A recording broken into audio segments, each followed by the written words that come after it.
Right. In this question, they're asking us to find the potential difference between A and D. A and D here. Right. So first we need to ground a certain point. So I'm going to ground here. So I can assume potential here is 0. You can ground any point, but this is a convenient point for me. Right. Then let's draw the direction of current. Right. So let's consider this self as, so the current will move in this direction up to here. From this point again, current will go back to the cell. It won't go along this path because it is going towards the negative terminal. Right. Right, that is a path of 10-volt cell. Then let's take the other cell. Let's keep this for a moment here. Then let's start with this 20-volt cell. So let's start from this. It will go here past 6 kilo ohms, then 6 ohms, and come to this junction. Again, it won't go through this path because it wants to go to the cell back. So it will move through 4 ohms here. Right, now you can see a current from 4-volt cell, it cannot go back to here, negative terminal. So there won't be a current through the cell. Right. So no current from this. Right. Then what we have to do is we have to find point potentials at A and D. Then we can subtract them.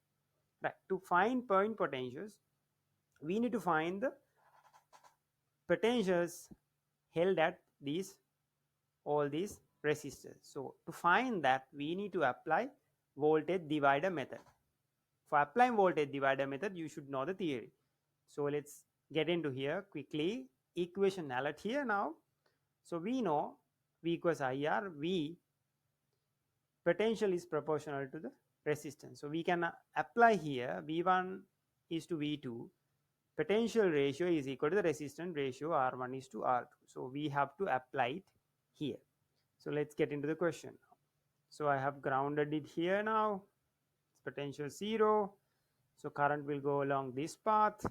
So let's apply potential ratio here. So there are two cells, two resistors, 2 is to 3.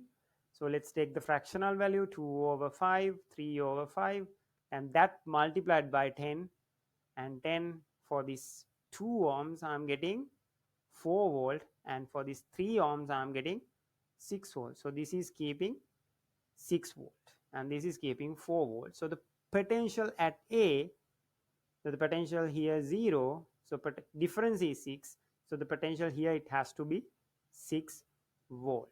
Right, because A is greater than this potential considering the direction of current. Right, we have A.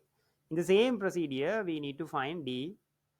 So we can apply resistance ratio again, 4 is to 6. So I can simplify 2 is to 3. Then we take the fractional value 2 over 5, 3 over 5.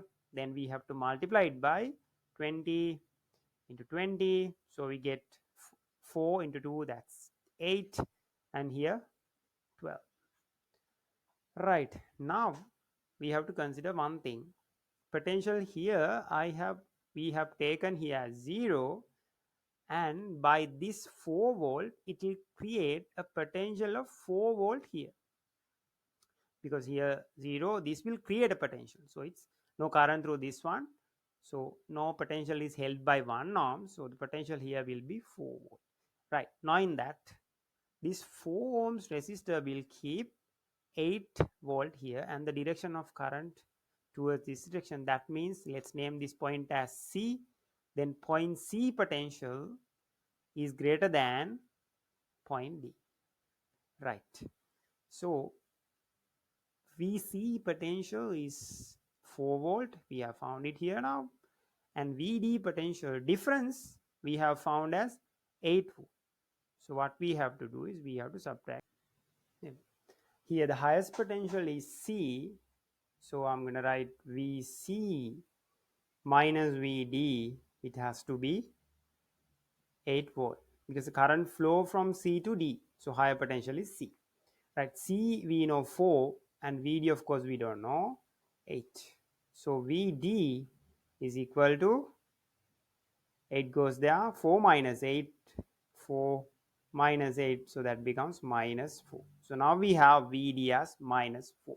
So they're asking us to find potential difference A and D. So let's subtract A from D. A from D.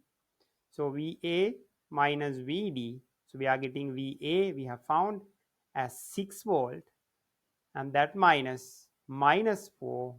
So we are getting as 10 volt potential, and that's the answer here. 10 volt is the answer here. If you are not familiar with finding point potentials, go through with these clips, you'll be fine.